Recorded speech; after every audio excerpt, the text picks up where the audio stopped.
Allow me to give you an addiction masterclass that you won't find in a lot of places, including rehab centers and addiction treatment facilities. Number one, addiction is just a symptom. And if addiction is a symptom, then what is the disease? At this point, allow me to ask you, why do people use substances that actually distort their consciousness? Among the varied reasons that you'll encounter, or maybe probably what you could be thinking about, either to escape from to forget something, to cope with pain, to cope with a difficult situation and all. So, but here is a summary. A lot of times, and many people who use alcohol and addictive substances, let me put it this way, they use them for three main reasons. Number one, actually is for the purpose of escaping some realities that are uncomfortable. Number two is for the purpose of numbing some pain, either physical or emotional. And then thirdly, or the third reason, is actually to stir up some excitement, or to feel happy, or to feel jovial. So the other question is this: why do you have, or how does it get to a point when a person actually is triggered to escape from some realities, or a reality, and probably it's something that they cannot control?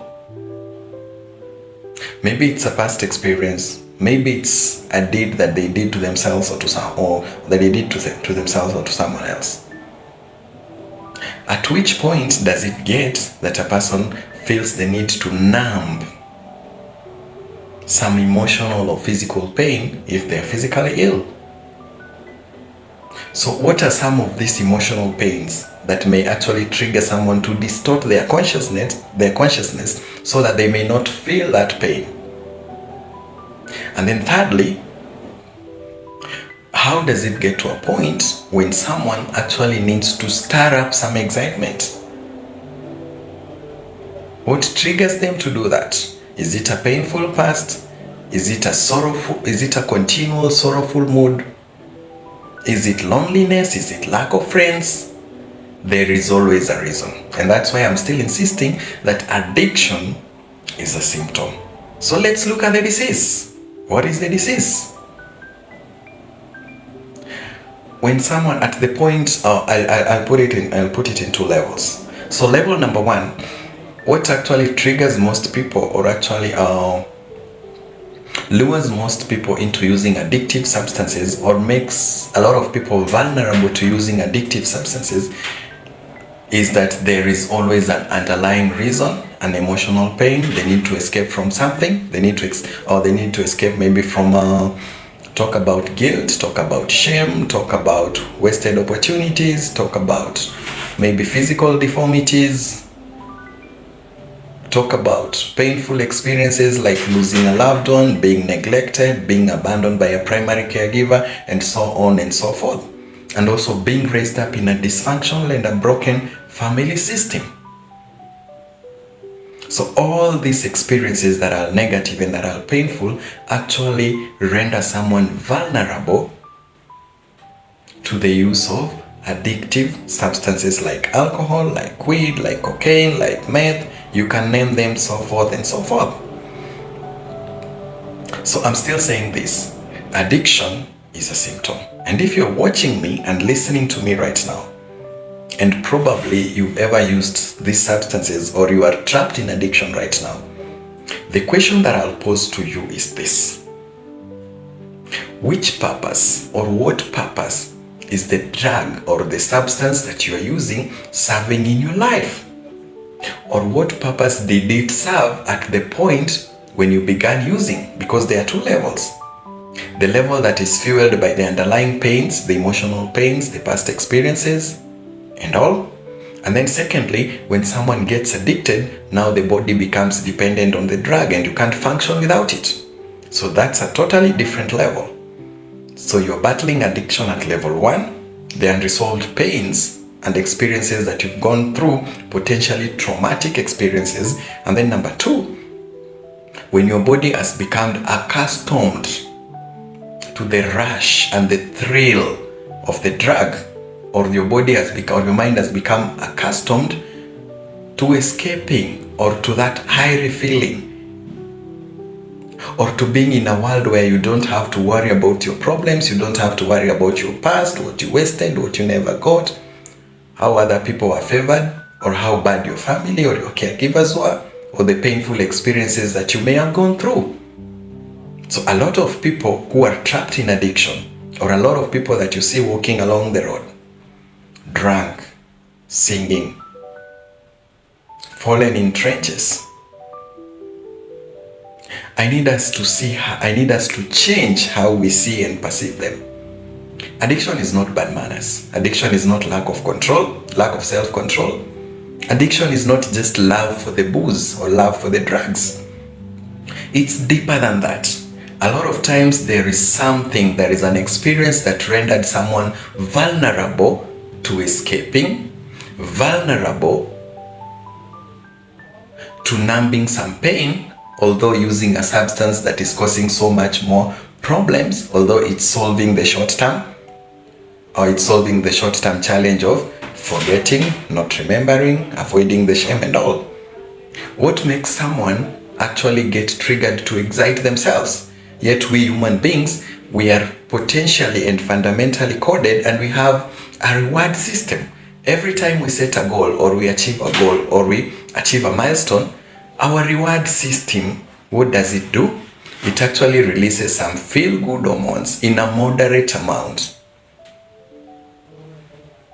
into our system, or into our bloodstream, into our mind, into our brain. And we feel good, we feel joyous, we celebrate that we have achieved something. So how does it get to a point when someone actually has to excite themselves or trigger their reward system, or the reward system that is wired to react to natural occurrences and natural successes or goal-oriented activities? Now it has to be reacting to the drugs and to the substances, because it triggers the same, or it wires the same system. When you use drugs, you feel excited. When you achieve something, you feel excited. When you achieve a goal, you feel excited. So the reward system is still the same. But now, when you are triggering it with drugs, or for the purpose of having fun or kujibamba, at that point, you are actually misusing your reward system. So what might have happened to such a person who uses drugs in order to feel happy, in order to feel excited, in order to join in the party, to be wild, to talk, to socialize and all? A lot of times there is always, or more than often, a lot of times there is always an underlying painful experience that this person went through. It affected their emotion, it affected them emotionally. They ended up with no reason for being happy or to celebrate, and that's why they became vulnerable to triggering their own reward system to release the feel-good brain chemicals into the system. So, but for how long? It works in the short term, but with time, these substances are addictive and someone gets hooked. And that's why I'm still repeating and saying addiction is just a symptom. So what is the disease? And if you're trapped in addiction, kindly reach out to me. Book sessions virtually or in person. Waziri Wa Akili is available in Nairobi and in Thika. I'm available for online sessions from 7 p.m. till late every day, Monday to Friday, and customized sessions on Saturdays and Sundays. Don't suffer in addiction alone. Don't just treat the chemical dependency of your body, because that is just a symptom. We need to sort out the underlying issues that may have happened in your life, or that happened in your life and rendered you vulnerable to using these substances. You don't need to escape anymore. You don't need to numb the pain anymore. You don't need to excite you don't need to excite yourself artificially anymore.